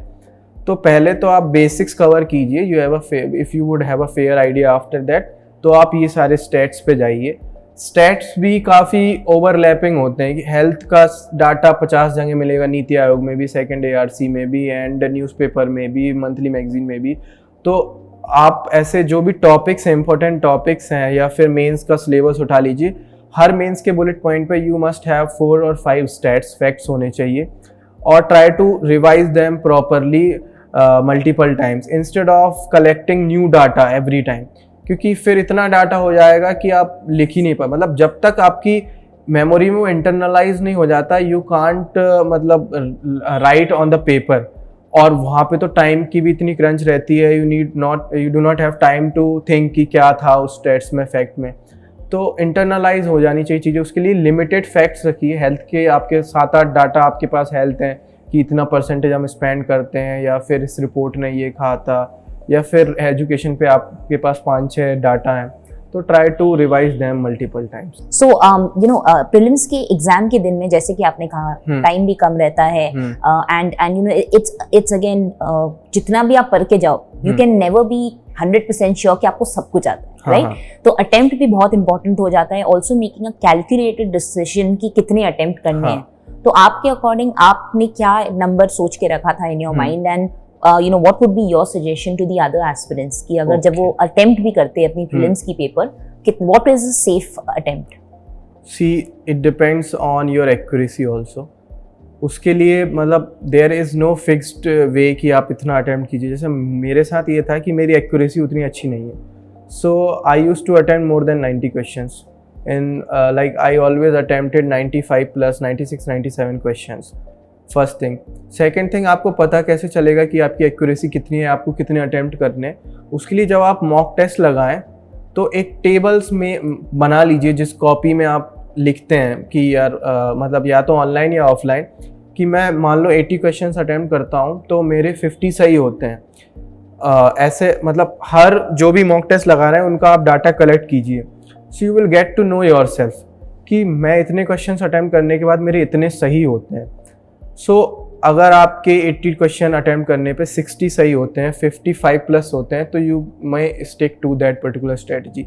लेकिन आपकी एक्यूरेसी बहुत बेकार है, उससे आपको पता चल जाएगा, तो then you can cross 90 plus question. You can experiment during mock test, attempt 95 in one mock test, attempt 80 on another, and you will have a fair idea after attempting 25-30 marks कि मेरी इतने questions करने पे इतनी अच्छी accuracy रहती है, so I need to attempt those number of questions. So prelims में obviously once that is cleared, आपने जैसे सजेस्ट किया एक that don't waste your time, आपके जैसे 40 days पहले वेस्ट हो गए थे। So अब obviously इस साल का भी prelims हो चुका है, now most of them must be preparing for their mains. So ये prelims से mains का जो वक्त रहता है, it's again a super crucial important time. इस साल तो शायद थोड़ा टाइम भी कम रह जाए। So ये जो ड्यूरेशन था prelims से mains का, probably आप लास्ट अटेम्प्ट के हिसाब से बता सकते हो, because we are in similar situations. ये टाइम में आप क्या सजेस्ट करोगे? What is the way that people should use this time that they have? Optional की भी तैयारी करनी है, मेंस की तैयारी भी करनी है, तो जीएस की पेपर्स की, तो आपने कैसे डिवाइड किया अपना time? Okay, so first thing is this is the most important time. Mains consist of around मतलब 1750 मार्क्स का रहता है टोटल। तो अगर आप ये time 100 days around more than 90 days अच्छे से यूटिलाइज करते हैं, मतलब डू और डाई की स्थिति है this time. Do not do any other activity other than the मतलब सोना, खाना और पढ़ने के अलावा चौथी कोई चीज़ करनी नहीं है। और लाइफ को काफ़ी स्टेबल रखिए, मतलब अगर आप मैरिड हैं तो उसमें ज़्यादा कॉम्प्लेक्सिटीज़ मत लाइए, गर्लफ्रेंड वगैरह है तो ब्रेकअप वगैरह इन सब चीज़ों से दूर रहो। मतलब स्टेबल लाइफ रखिए ताकि माइंड केवल एक चीज़ में फोकस कर पाए। प्लस दूसरी चीज़ ये है कि अभी जब तक रिजल्ट नहीं आ रहा, many of the people would be confuse कि मेरा होगा या नहीं होगा। कुछ लोग बॉर्डर पे होंगे, तो जब तक 20 या 30 डेज में रिजल्ट आएगा प्रीलिम्स का, तब तक आप अपना ऑप्शनल पढ़िए, बिकॉज अल्टीमेटली आपका नहीं भी हुआ तो भी आपको ऑप्शनल दोबारा पढ़ना ही है। एंड दैट ऑप्शनल काफ़ी मतलब फिक्स्ड रहता है चीज़ें, तो वो चेंज भी नहीं होगा। तो अगर आप पढ़ भी लेंगे तो घाटा नहीं होगा कोई, तो वो पढ़िए। और मैं यही करता था कि जैसे ही प्रीलिम्स दे के आता था 2-3 दिन 4 दिन का रेस्ट लेके फिर ऑप्शनल पढ़ने लगता था। तो try to finish optional at least for beginners it may take 1.5 month. अगर पहले पढ़ रखा है तो 1 मंथ में ऑप्शनल फिनिश कीजिए। साथ में आप इथिक्स भी चला सकते हैं, बिकॉज जनरली एस्पिरेंट प्रीलिम से पहले इथिक्स पढ़ते नहीं हैं। तो जब तक रिजल्ट नहीं आ रहा ऑप्शनल और इथिक्स पढ़िए। अगर रिजल्ट पॉजिटिव रहा तो अगले 15-20 दिन और ऑप्शनल चलाइए और इथिक्स। प्लस उसके अलावा फिर आप जीएस स्टार्ट कर सकते हैं, साथ में रिवीजन भी करते रहिए ऑप्शनल और इथिक्स का। साथ ही में जो लोग आंसर राइटिंग नहीं कर रहे हैं या आंसर कर ही नहीं है, तो आफ्टर मतलब 3-4 दिन होगा या प्रीलिम्स दे के आके, अब आंसर राइटिंग में एटलीस्ट 5 क्वेश्चन रोज आप करिए, ताकि आपकी वो हैबिट डेवलप हो जाए कि अगर आपका प्रीलिम्स के बाद हो जाता है तो आप रोज एक टेस्ट पेपर फिर लगाना स्टार्ट कर देंगे। वो तभी होगा जब अभी से आप आंसर राइटिंग स्टार्ट कर देंगे, तो दैट वुड बी गुड। तो अभी सिंस आपने ऑप्शनल पे टच किया, let's begin from optional only for mains. आपकी ऑप्शनल पीएसआईआर थी? Yes, perfect. तो ऑप्शनल के लिए अगर आप हमें if you can just break it down कि आपने रिसोर्सेज क्या यूज की थी, स्ट्रैटेजी क्या थी आपकी ऑप्शनल प्रिपरेशन के लिए। Also if you can just mention कि why did you pick PSIR as an optional? Okay, so first thing is why did I pick. So मैं जैसे 12th तक पीसीबी था मेरा, physics chemistry and bio. So मतलब political science का मैंने 12th के बाद सिलेबस देखा था डीयू का, विच मतलब ओवरलैप काफ़ी कर रहा था ऑप्शनल से यूपीएससी के पॉलिटिकल साइंस से। And also there is a myth, we can say a myth कि पीएसआईआर का जो सिलेबस है वो काफ़ी ओवरलैप होता है GS2 से या GS4 से, ऐसे से भी। So that was the thing in my mind. Interest ऐसा सच कुछ था नहीं 12th तक। उसके बाद मैंने जब ग्रेजुएशन में भी पॉलिटिकल साइंस पढ़ा in Dayal Singh college of university of Delhi, तो वहाँ पे मैं काफ़ी मतलब अटैच्ड हो गया। पॉलिटिकल साइंस काफ़ी अच्छा लगने लगा, political theory and all. So what I preferred for the aspirant is that कि इंटरेस्ट इज़ वन थिंग। आपका इंटरेस्ट है तो आप ऑप्शनल ले सकते हैं। Other than the interest also see कि आप मार्क्स फैक्च कर पाएंगे या नहीं। समटाइम्स आप इंटरेस्ट होता है तो आप कुछ भी लिखने लगते हैं जो आपको आता है, तो it will lead you not able to fetch more marks. Optional का अगर सिलेबस छोटा है तो आप वो प्रिफर कीजिए इंटरेस्ट को साथ में रखते हुए। Interest sometimes is on the particular some topics of that optional but not in the whole optional. Like PSIR में आईआर में इंटरेस्ट है तो पीएसआईआर ले लिया, लेकिन आपको अगर थ्योरीज अच्छी नहीं लगती पॉलिटिकल थ्योरी तो फिर आपको मज़ा नहीं आएगा। So these are the things. Okay, तो रिसोर्सेज आपने क्या यूज किए थे फॉर पीएसआईआर और your strategy for it? Resources, I used standard coaching material. Everybody knows one famous coaching institute. I didn't join that coaching institute, but I referred the notes. Second thing, my graduation is in PSIR, so I had some of the crucial notes. मतलब उनको मैंने incorporate किया अपने notes जब बनाए। उसके अलावा there are some standard books, जैसे कि एंड्रयू हैवुड की ग्लोबल पॉलिटिक्स है, या फिर राजीव भार्गवा, या फिर बेसिक्स अगर आपको कवर करने हैं तो ओपी गावा की बुक है पॉलिटिकल थ्योरी से रिलेटेड, आप वो कवर कर सकते हैं। प्लस फिर in PSIR is quite dynamic in the nature, so you need to focus on the newspaper also. Sometimes book reviews come in the newspaper. Try to write that particular book कि अगर political science से related है in your notes. उसके अलावा आप newspaper में जो editorials आते हैं ऑफ इम्पोर्टेंट पीपल लाइक सी राजा मोहन, तो इन सब के जो भी इम्पोर्टेंट ओपिनियंस हैं उनको अपने नोट्स में इनकॉर्पोरेट कीजिए। प्लस फिर आंसर राइटिंग आप जितनी कर सकते हैं वो कीजिए। तो मेरी यही स्ट्रेटजी थी कि मैंने अपने खुद के नोट्स बनाए थे, मैं दूसरों के नोट्स पे रिलाय था, लेकिन मैंने बस उन्हीं पे फोकस नहीं किया था। और एक और इम्पॉर्टेंट जो स्ट्रेटजी रहती है, नोट्स को इतना क्रिस्प बनाइए पर्टिकुलरली ऑफ ऑप्शनल, कि जो आज अब ये क्या होता है कि GS पेपर 4 के बाद you have 5 days for language paper and after that you have optional paper. So 5 दिन में वो सब रिवीजन हो जाए जो भी आपके ऑप्शनल के नोट्स हैं। ऐसे नोट्स बनाइए जैसे एरिस्टोटल, प्लेटो वगैरह हम पॉलिटिकल साइंस में थिंकर्स हैं। So I make the note of 1 page of all these thinkers, 1 page। So इस तरीके के क्रिस्प नोट्स आप बनाइए।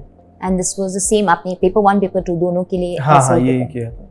ओके, एनीथिंग लाइक इन दोनों पेपर्स पे भी जब आप ऑप्शनल्स की तैयारी कर रहे थे, was there any part in this optional जो आपके लिए थोड़ा ट्रिकी था या आपके लिए चैलेंजिंग रहा है? चैलेंजिंग IR का पोर्शन था, दो इट सीम्स वेरी इजी, क्योंकि डेली आप न्यूज़पेपर पढ़ते हैं एंड पीपल थिंक यार ये तो कितना आसान है, मज़ा भी आ रहा है, यूक्रेन रसिया वॉर चल रहा है, वो अपना फॉलो अप न्यूज़ कर रहे हैं, बट मार्क्स कम आते हैं सेकंड पेपर में पॉलिटिकल साइंस में। I experimented lot of thing, theories put किया, इंटीग्रेशन किया, बट आई सिंस माई मतलब तीनों अटेम्प्ट में I didn't fetch good marks in paper 2 of PSIR।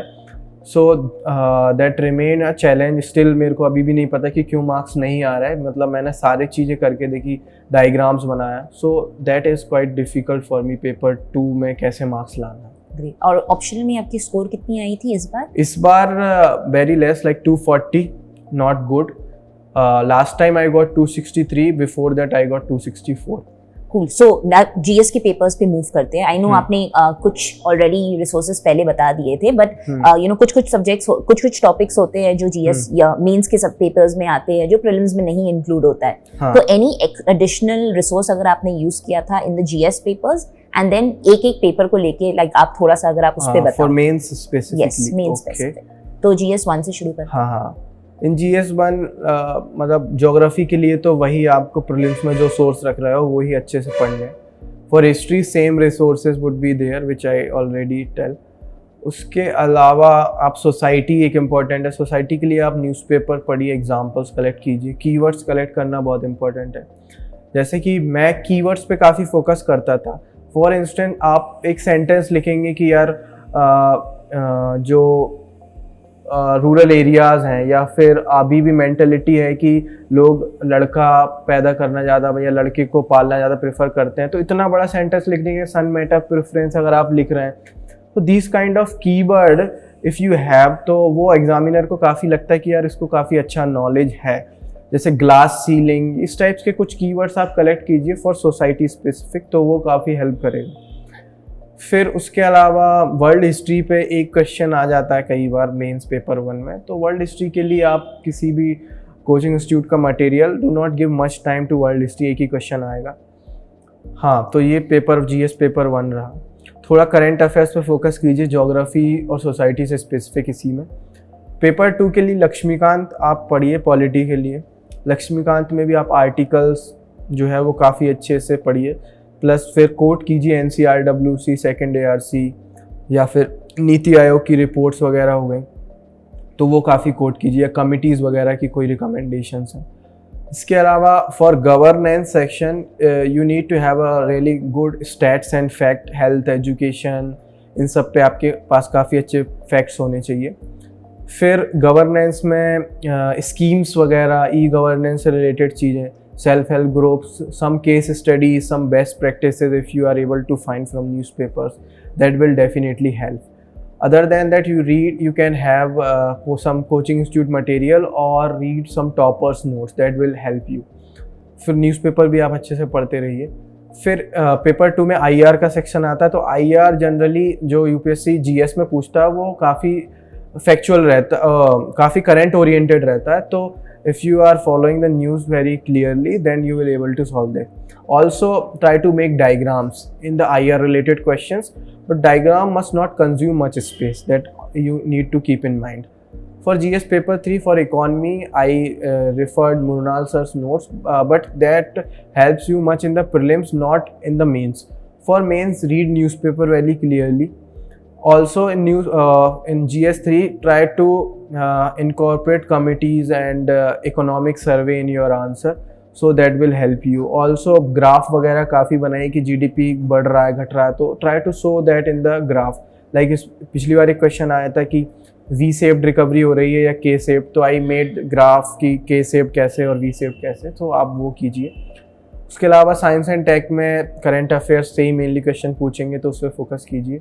For environment try to read current affairs, क्योंकि questions mainly वहीं से आएंगे। COP26 and all last year they are was in the news. फिर other than that in GS3 we have all these things, I have covered that. Okay. In GS4 try to have a standard definition on each of the keyword: integrity, honesty. So on all these keywords you must have a standard definition, and also some examples, some personal examples, and some standard historical और current affairs related example कि ये IAS officers ने ये किया तो अपनी honesty या selflessness दिखाई, तो आप वो न्यूज़पेपर से कलेक्ट कीजिए, that will help you. Other than that for case studies try to look at the toppers answer copies कि वो केस स्टडीज़ को कैसे अप्रोच करते हैं, तो दैट विल हेल्प यू कि मुझे कैसे अप्रोच करना है, वो कैसे स्टेक होल्डर इंटरेस्ट वगैरह लिखते हैं। Also try to incorporate some quotation, some theories also, like Buddhism focus on the peace, Islam focus on brotherhood, Hinduism focus on honesty, integrity, Jainism focus on non-violence. So try to incorporate these religious theories also, utilitarianism, categorical imperative, these theories in your GS4 answers. You can also incorporate some quotes from Swami Vivekananda and all other thinkers that will help you. तो GS4 के लिए specially कौन सा resource आपने use किया था? Resource मतलब I used many resources. I looked on many resources like G. Subba Rao book and all. But mainly what I focused is like picking a standard definition of every keyword. मतलब मैंने सारे notes वगैरह इसलिए देखे coaching institute या books, ताकि मेरे को अच्छी डेफिनेशन और अच्छे एग्जांपल्स मिले। If I find from any particular institute तो मैं उसको अपने नोट्स खुद के बना के लिख लेता था। तो you know since you touched on answer writing, तो वो ऑब्वियसली मीन्स की सबसे इम्पोर्टेंट पार्ट रहती है, तो आंसर राइटिंग पे if you can just give some suggestion कि अकॉर्डिंग टू यू एक अच्छा आंसर कैसे हम लिखना शुरू कर सकते हैं। First follow the format, intro, body and conclusion. In intro you can write stat, facts, context of the question or any committee report etc, or something which is hit the core demand of the question. In body you need to address the what has been asked, and also if 2 or 3 parts has been there in the question, try to try to explain them separately, but they must not look very separate. Try to have a line after addressing one part to connect the second part. Have a line for that कि ये ऐसा हुआ, pros मान लो आप pros लिख रहे हैं, उसके बाद इन कनेक्टिंग लाइन राइट की दो it has pros but it also come with certain challenges, इस टाइप से, फिर उसको सेकंड पैराग्राफ कंटिन्यूटी रहनी चाहिए। उसके अलावा आप सब कैटेगराइज कीजिए अपने आंसर को, that makes your answer holistic. For IR for example, अगर आप जियो स्ट्रेटेजिक, जियो पॉलिटिकल, जियो कल्चरल, जियो इकोनॉमिक में अपने आंसर को कैटेगराइज कर रहे हैं, तो दैट मेक सेंस कि हाँ इसको हर चीज़ से एंगल कवर कर रहा है, तो that will help you. Also in answer writing practice a lot of mock test if your speed is not good. Try to focus on the facts, stats, because writing की for instance if you write कि यार India is not doing good in the health sector, but if you write in India is spending just 3.5%, 1.4% of GDP on health, that makes more sense. That looks कि यहाँ कोई educated person बोल रहा है, कोई चाय की टपरी पे बैठा हुआ आदमी नहीं बोल रहा कि इंडिया ने कुछ कर ही नहीं रहा हेल्थ में। तो that is the reason कि आपको facts बहुत strong होने चाहिए, so that incorporate. Also you must have some standard conclusion, you can prepare that, because sometimes time की इतनी shortage रहती है, you do not have time to think about the standard conclusion, good conclusion. So prepare some general conclusion, some good keywords you can incorporate in your answer. तो and usually like you know this is again something जो बहुत लोग पूछते हैं कि point format is a better way to follow या paragraphs, तो आप कैसे करते थे? For GS paper 1, 2, 3 and 4 I used to write in the points. Reason ये है कि in GS you have a lot of content, 250 word में ही वो चीज़ लिखनी है, so in points you can write more stuff. एक एक लाइन में आप बहुत सारे points लिख सकते हैं। But if you right in the paragraph में ये होता है कि कनेक्टिंग लाइन लिखनी पड़ती हैं, प्लस पैराग्राफ बनाने के लिए there are some unnecessary words you use, वो काफ़ी स्पेस कंज्यूम कर लेते हैं। इसलिए मैं मतलब ज़्यादातर लोग प्रेफर करते हैं पॉइंट्स में लिखना इन GS. In GS4 you can write in the paragraphs because sometimes you do not have the much content, so you can write in paragraph. Also GS4 includes case studies where you can write in the paragraph. For optional I preferred paragraph because optional में you do not have much content. मतलब content होता है लेकिन points में अगर आप लिखोगे तो वो connecting अच्छा नहीं लगेगा. थोड़ा ऑप्शनल में फ्लो आना चाहिए. इट मस्ट लुक स्टैंडर्ड, जैसे कि स्कॉलर्स लिखते हैं तो scholars never write in the points.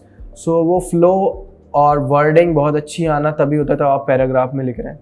तो for optional I prefer to write in the paragraphs and for GS I used to write in the points. तो अभी आपने you also mentioned case studies, तो इसके बारे में भी like if just a little bit you can talk about कि case studies भी जब कोई प्रिपेयर करता है, एनी टिप्स और पॉइंटर्स उसके लिए? हाँ, तो उसके लिए आप काफ़ी यूज टू हो सकते हैं केस स्टडीज़ के. उसके लिए आप ये कीजिए कि न्यूज़पेपर आप जब भी पढ़ रहे हैं तो try to make yourself as a third party जब भी कोई आप रिपोर्ट पढ़ रहे हैं. फॉर इंस्टेंस जैसे कोई रिपोर्ट आई कि दिल्ली में अभी एनक्रोचमेंट ड्राइव चल रही थी तो काफ़ी जो इलीगल मतलब सेटअप था उसको हटा दिया गया. तो ट्राई टू थिंक कि आप वहाँ के DM हैं, अब आप क्या करते हैं. मतलब many reports of such type come in the newspaper.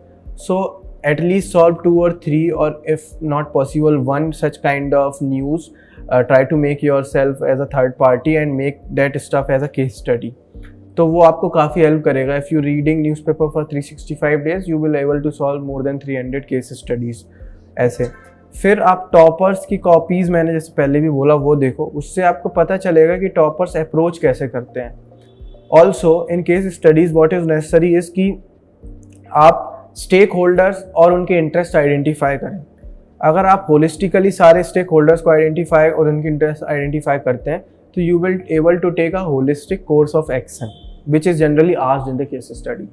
जैसे अगर कोई केस स्टडी है कि इन्वायरमेंट क्लियरेंस मिल गया है पर्टिकुलर प्लेस पे कोई इंडस्ट्री लगाने के लिए, लेकिन लोग वहाँ पे प्रोटेस्ट कर रहे हैं. So here there are many stakeholders. Stakeholders include the local people there. If that industry is causing pollution, तो बाहर भी काफ़ी लोग हैं जो अफेक्ट हो रहे हैं. प्लस वो इंडस्ट्री बहुत से लोगों को एम्प्लॉयमेंट देगी तो those people would also be stakeholder. Government stakeholder है, स्टेट गवर्नमेंट स्टेक होल्डर है, central government, nation as a large stakeholder है. फिर उनके इंटरेस्ट कैसे क्लैश कर रहे हैं. मतलब एक जो लोग वहाँ पे लोकल पीपल रहते हैं उनके इंटरेस्ट अलग हैं, प्लस जो फैक्ट्री लगा रहे हैं प्राइवेट प्लेयर उनके इंटरेस्ट अलग है. स्टेट गवर्नमेंट चाहती है कि वहाँ पे डेवलपमेंट हो, उसकी स्टेक अलग है, मतलब इंटरेस्ट अलग है. So you will to get ideal course of action if you know the interest and know every stakeholder. Perfect. So एक लास्ट पार्ट जो रह जाता है इज एसेस का. And उसमें recently we are seeing there is a lot of philosophical essays जो आते हैं, factual कम आने लगे हैं. तो इसके लिए भी like how did you prepare, और ये philosophical वाले जब आते भी है, like what would you suggest, how can someone do well? So philosophical के लिए आपकी reading habits काफ़ी अच्छी होनी चाहिए. और मैंने जो ऑब्जर्व किया वो ये है कि philosophical essays generally boils down on some ethical questions, ethical issues से डील करते हैं वो. तो आप जब एथिक्स GS पेपर 4 पढ़ रहे हैं तो एग्जाम्पल्स थोड़ा अच्छे से और पढ़िए ताकि आप वो पेपर 4 में भी लिख सकें, मतलब ऐसे में भी लिख सकें. उसके अलावा इफ़ यू आर मतलब पढ़ सकते हैं तो माइथोलॉजीज़ वगैरह को पढ़िए ताकि you can get good examples, या फिर कुछ और केस स्टडीज़ वगैरह जो न्यूज़पेपर्स में आपको मिलती हैं, या फॉर्डर पॉइंट्स, कोई एनेक्डोट आई, कोई स्टोरी आई तो वो आप अपने नोट्स बनाएं तो उसमें लिख सकते हैं. That would really help experience.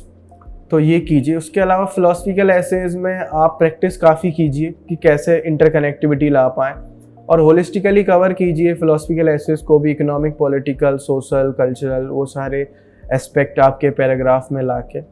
और फिर choosing an essay is also, topic of essay is very important. So उसको अच्छे से चूज़ कीजिए. 4 ऑप्शंस रहेंगे आपके पास. तो यूजुअली अगर आपके पास ऑप्शन होता है फैक्चुअल पिक करते या फिलोसफिकल? मैं फिलोसफिकल पिक करता. The reason is that philosophical में आप काफ़ी ऐसे लिख सकते हो जो कि कैची हो. फैक्चुअल में काफ़ी फैक्ट्स आप पुट अप करते हो तो एक फ्लो जो ऐसे का रहता है वो उतना अच्छा नहीं रहता. समटाइम्स एग्जामिनर को वो चीज़ें पसंद नहीं आती, बट फिलोसफिकल में आप बहुत अच्छा फ्लो मेंटेन कर सकते हो. And if you have a good reading habit, you have a good knowledge about mythologies, you have good knowledge about the case studies, current affairs, you read them much, you can incorporate a lot of examples, case studies, etc., and that leads you to fetch more marks. Amazing, great. So ये तो mains की पूरी रही. So can you even tell us कि GS के papers में आपके scores क्या आए थे? GS paper 1 I got, I think 113, I'm not very sure, I need to check. No. In GS 2 I got 130, which I think is one of the highest or highest this year. Wow. In GS paper 3 I got 101 marks. In GS paper 4 I think I got 114 marks. Great. So mains के paper जब खत्म, optional का did we touch on that? Optional में marks आपके हाँ, क्या आए थे इस optional में बार? not that much good marks, like 130 in paper 1 and 110 in paper 2. 240 in total. Yes. Great. So mains के बाद obviously the final stage comes in, हाँ. आपकी पर्सनालिटी टेस्ट जब होती है, तो इसके लिए आपने कैसे प्रिपेयर किया? And you know, if you can give some pointers also कि जब आप अपना DAF भी fill कर रहे थे, what were the things you kept in mind? And interview भी कैसा गया, वो अगर आप हमें थोड़ा बताएं. इस बार इंटरव्यू तो काफ़ी अच्छा गया था. I will come on that. लेकिन प्रिपेयर कैसे करना है इंटरव्यू के लिए, तो पहला तो करंट अफेयर्स आपको काफ़ी अच्छे से प्रिपेयर करने हैं, बिकॉज दे एक्सपेक्ट करते हैं कि आपको पता हो जो भी पूछा जा रहा है. प्लस सेकंड थिंग, इंटरव्यू के लिए नेचुरल रहो, जो आप हो. मतलब कुछ अगर एडवर्स चीज़ें आपके अंदर है, नेगेटिव चीज़ें, उनको दूर करने के अलावा कुछ जो अच्छी चीज़ें हैं उनको तो एटलीस्ट रखो, नेचुरल रहो. प्लस फिर इंटरव्यू में आप पीयर ग्रुप बना सकते हो, उनसे डिस्कस कर सकते हो. Like I was in the hostel, in the academy, I was undergoing the training, so मैं काफ़ी लोगों से डिस्कस करता रहता था. फिर अगर इंटरव्यू में और चीज़ों की बात करें तो कम्युनिकेशन स्किल्स अगर आपकी अच्छी नहीं है तो उन पे आपको वर्क करना चाहिए. और जैसे बोलते हैं कि इंटरव्यू को मैन्युफैक्चर करने की कोशिश करो, कुछ ऐसे पॉइंट्स अपने आंसर्स में वो लो ताकि वो सब्सिक्वेंट क्वेश्चन जो आस्क करें वो उसी से रिलेटेड हो. तो अपने कोर एरियाज़, अपने स्ट्रॉन्ग एरियाज़ पे उसको ले जाने की कोशिश करो इंटरव्यू को.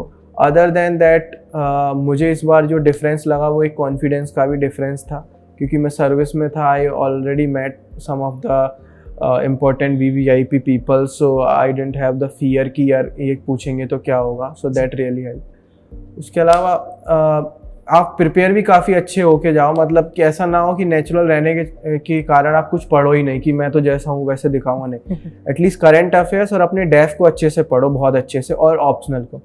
प्लस डैफ फिल करने की अगर बात आए, सी आई नो सम पीपल जो डैफ में कुछ भी ज़्यादा नहीं लिखते and they get more than 190 marks. And I know people जिन्होंने डैफ बिल्कुल अपना रंगोली की तरह भर दिया and they get less than 140 marks.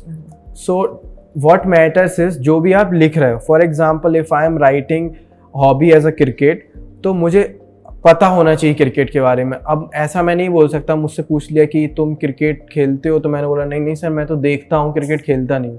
तो ये नहीं. अब ऐसी चीज़, और फिर हर माइन्यूट डिटेल्स भी आपको पता होनी चाहिए, बिकॉज आप भले वो उतने कीनली ऑब्जर्व उसको नहीं करते जो आपकी हॉबी है, लेकिन दे आर एक्सपेक्टिंग कि आपने जो हॉबी डाली है तो आप उसको पढ़ के आओ. तो आप होलिस्टिकली जो भी चीज़ें डाल रहे हैं अपने डैफ में उनको अच्छे से पढ़िए, कवर कीजिए. आप फेक भी कुछ डाल रहे हैं तो भी उसको बहुत अच्छे से कवर के जाइए, तो that would help you. Great. तो यू नो एक चीज़ है कि जब इंटरव्यू राउंड होता है बहुत बार ऐसे क्वेश्चंस आते हैं, कई बार you know you get a very difficult board, कई बार होता है where the board is really supporting you. आपके लिए कैसा था? And also like any questions जो आपको याद है जो शायद आपके लिए कंफ्यूजिंग थे या थोड़ा ट्रिकी था? पहली चीज़ तो कि बोर्ड के बारे में कोई परसेप्शन मत बनाओ. पहले से मैं तो ये कहूँगा कि जो बायोग्राफी या फिर जो भी है उसको रीड मत करो कि ये बोर्ड ऐसा है, या फिर एक ट्रेंड आता है कि ये बोर्ड इतने मार्क्स रहता है, बिकॉज वो आपके दिमाग में रह जाता है तो परफॉर्मेंस प्रेशर रहेगा. फिर दूसरी चीज़ कि लगभग बोर्ड कॉर्डियल होते हैं. Depends you also how you are behaving and how you are feeling. तो ये चीज़ है. मतलब मैं काफ़ी 2 बोर्ड में रहा हूँ, Bhosle sir and Satyavati ma'am's board. They were quite cordial in the nature. Other than that some of the questions which were asked from me, तो जैसे एक क्वेश्चन पूछा था कि some states are preferring to deliver liquor at home, so what's your opinion. So West Bengal has this policy, Delhi is also planning to do that. But I said कि मैं ये support नहीं करता personally, because that would ease the drinking habit, that would further promote the drinking culture, because it would be easy for people to have a liquor at home. So मैंने ऐसा बोला, it may differ, but because I already said कि this is my personal opinion. So in that way sometimes you don't know कि यार क्या बोलूँ. हो सकता है कि जो लोग बैठे हों वही they are fond of liquor. So that way, but be natural कि आपको ऐसा लगता है तो बोलो. And also do not beat around the bush. आपको एक opinion, they are there for to listen to you, your opinion, not mains के आंसर टाइप में नहीं कि प्रोज एंड कॉन्स बता रहे हैं. So that should not be there in the interview. So basically they want to see कि आपकी कोई ओपिनियन है कि नहीं इस बात पे. That opinion must be with respect to constitutional morality. That is the thing you need to keep in mind. Other than that you can say anything. जैसे अगर कोई क्वेश्चन है तो आप वो अगर विमेन को सपोर्ट नहीं करोगे, आप अगर ऐसी चीज़ें बोल दोगे which is going against the constitutional morality, equality, liberty, then definitely it will backfire. Other than that you can say anything. Great. तो इंटरव्यू आपने कहा था बहुत अच्छा गया था आपका. So how much did you score in the interview round? 188 marks this year. Nice. तो ये तो आपकी पूरी सफर रह गई विद योर प्रिपरेशन. उसके बाद आपके रिजल्ट्स भी आए. I know that आप ऑलरेडी ट्रेनिंग में थे because of your Indian postal service जिसपे आप हो अभी फिलहाल, एंड वहीं पे आपको रिजल्ट्स पता चला. So now what is the feeling? Like घर वापस गए हो अभी तक आप? हाँ, मतलब अभी गया था घर वापस. तो घर पे तो स्वागत ही स्वागत चल रहा है हर जगह. लोग बुकेज और माला लेके आ रहे हैं. बट हाँ, मतलब कुछ थोड़ा अनोइंग ये लगता है कि everyone comes with their daughter और सन एंड आस्किंग कि यार क्या स्ट्रेटजी होनी चाहिए हमारी. And what is annoying is that people from 6th-7th class, मतलब जो छोटे छोटे बच्चे हैं, दे आर आस्किंग कि कैसे तैयारी करें. मतलब आई जनरली प्रेफर कि अगर आप ग्रेजुएशन में हैं तो आप सोच सकते हैं प्लीज़, मतलब 10th-11th से तो तैयारी स्टार्ट मत कीजिए एटलीस्ट इसकी, बिकॉज यू विल वेस्ट मतलब your childhood as well as your youth. तो मैं तो यही प्रेफर करूँगा कि in graduation make a plan, not before that. हर चीज की एक सही समय होती है, एक सही समय होता है जब आपको वो करनी चाहिए. 6-7 में I don't think you should be thinking about UPSC. चलिए, that was a really great understanding of the entire examination. तो अब पढ़ाई की तो बहुत सारी बातें हो गई. अब क्विकली हम बस एक छोटा सा सेक्शन रहता है हमारा which is called rapid fire.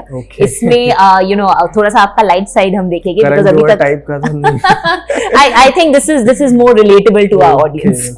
उतना आउट ऑफ द बॉक्स नहीं है. सो this is just to obviously see the lighter side of you and to also understand कि Vishal as an individual, not as an officer, to be आप कैसे हो. Okay, so ready for your questions? If you had an option to pick one color from a box of colors and आपको pick करना होता a color which signifies you, कौन सा color pick करते हैं आप और क्यों? Blue, because it suits on me. Okay. If you had an option to get inside a time machine and previous past history हमारी यहाँ इंडिया की या वर्ल्ड की कहीं पे भी जाके you could meet someone from history and have a chat with them, आप किससे मिलना चाहते? I would prefer to meet Ashoka. Okay. और some other great Indian empire like Chandragupta Maurya. और आप उनसे क्या पूछना चाहते हैं अगर एक क्वेश्चन से पूछ सकते हैं? हाँ, लीडरशिप क्वालिटीज और Chanakya prefer like lot of knowledge. हाँ. चलिए, if you had an option कि आप you go either to the future or you go back in the past of your own. Okay. कौन से उसमें आप पहले जाना चाहते हैं? First tell me that, past या फ्यूचर? पास्ट के कौन से ईयर में you would want to go back and why? I want to go in during my schooling, मतलब जब मैं स्कूल में था 2013-14. ओके, तो आई थिंक वो बहुत ही अच्छा टाइम था, रिलैक्स टाइम. चलिए, great. So if you had if like हमने आपको फोर्स करके एक आइलैंड में रख दिया जहाँ पे आप अकेले और कोई नहीं है वहाँ पे and there is just one person you can call, किसको आप बुलाते वहाँ? This is my one person तो नहीं कहूँगा, but I would prefer to call some of my very good friends. 5-6 people are there. We have one group also, Samam Bonam. So I would prefer to call them. Wow, what's the group called? Samam Bonam. It's mean highest good. So these people really support me a lot during my preparation and also as of now. Amazing. That is so good. So हाँ. we all know the importance of having a good support system. Yes. And definitely if all friends of yours have helped you and your family, जैसे कि आपने कहा, Yes. that's the best situation to be in. Thank you. So I think this brings us to the end of the entire discussion. Okay. आपने ये round तो obviously बहुत अच्छा किया, हाँ. because आपने जैसे कहा इंटरव्यू में आपने हाँ. बहुत अच्छी प्रैक्टिस कर ली है. We just have something small here from the team of Camera TV, the Thank toppers you, and thank Academy you. आपके लिए. I just hope आपको मीठा पसंद हो. And एक और एक और चीज़ जो हमारे यहाँ पे हम हमेशा फॉलो करते हैं कि जो भी टॉपर यहाँ आते हैं अपनी जर्नी शेयर करते हैं, हम उनको एक और किसी और को भी टैग करने को कहते हैं, so that we can even invite them to the show and they can also share their preparation journey and story. Okay. Who would you like to tag? Alfred Obi और अभिनव जे Jain, both of are my colleague in the Indian Postal Service. Okay. One of them secured all India rank 5-7 and Abhinav J Jain secured 14th rank. Wow. And both in this year's UPSC series. Yes. तो जैसे कि विशाल ने कहा कि we are also looking forward to have you here on our show. We will be contacting you very soon and we would like you to come here, share your journey, share your preparation story so that you can also help all the other learners who are watching you here. So we are looking forward to have a chat with you. So अब it's just the last thing left. I would request you to give out one message to all our audience जो अभी आपको सुन भी रहे हैं. Okay. Maybe they are preparing for this year, next year, या तो शायद UPSC नहीं किसी और competitive exam की भी तैयारी कर रहे हैं. आप उनको क्या मैसेज देना चाहोगे? हाँ, मैं सबको यही मैसेज देना चाहूँगा कि कोई भी एग्ज़ाम हुआ, जैसे सिविल सर्विस हुआ या अदर, तो try to see them as an exam only. Do not जज योर लाइफ और डू नॉट जज योर सेल्फ. अगर आप उस एग्ज़ाम में फेल हो जाते हैं कि आप एक फेलियर हैं और पूरी लाइफ उस बैगेज के साथ जीते हैं, because sometimes it matters of luck also. I know many people who are brilliant, जो मुझसे बहुत अच्छे हैं, but they are not able to clear this exam. So I do not consider them that failure, या मैं अपने आप को सुपीरियर नहीं समझता. What matters ultimately, why we want to be in the government service is like we want to serve the people. So अपना highest goal serving the people है. You can clear the exam and you can serve the people. You may not able to clear the exam, but then also you can serve the people. So humble रहिए, humility के साथ रहिए, एक अच्छे इंसान बनिए. That is most important thing. Exam clear ना करना that is a part of journey. और आप एग्ज़ाम नहीं भी क्लियर करते हैं तो you will learn a lot. You learn discipline, you learn mental toughness, you get to know some good time, some bad time. So on life is also an experience. अब वो कोई मतलब आप खुश रह के जीजिए. कोई लोग IAS बन के भी they are not happy. Some people वो कुछ नहीं भी हैं but they are enjoying their time, they are happy. So that is most important thing. Thank you. Thank you so much, Vishal. कितनी अच्छी सोच है आपकी, वो इसी से समझ में आता है. And a very good point that you said, service to society. That's one of the most important thing for all civil servants. And ये ज़रूरी नहीं है कि आप civil servant बनकर ही society को serve कर सकते हैं. There are many ways in which you can help make the society better in which we are living. So on that note, thank you so much, Vishal, for coming in. बहुत अच्छा लगा आपसे मिलके and I wish you all the very luck, कि आगे चल के भी हम एक बार जब आपकी ट्रेनिंग हो जाए हम आपके बारे में बहुत कुछ सुने. You bring good changes in our society, जैसे कि आपने कहा. Thank you once again for coming. आज का आपका this entire experience कैसा रहा? काफ़ी सही था. Some personal questions भी पूछे गए in which I really find connected to give answers. और रैपिड फायर काफ़ी सही था. मतलब काफ़ी अच्छे क्वेश्चंस पूछे गए. So overall nice. और ये वीडियो भी काफ़ी हेल्प करेगा लोगों को to get to know some of the points which are related to preparation and some of the personal things which may inspire some people और मोटिवेट पीपल कि हाँ तैयारी कर सकते हैं. Great, definitely. I think inspiration and motivation तो आपसे बहुत ही लोगों को आने वाली है. And once again, congratulations and thank you for being here. Thank you.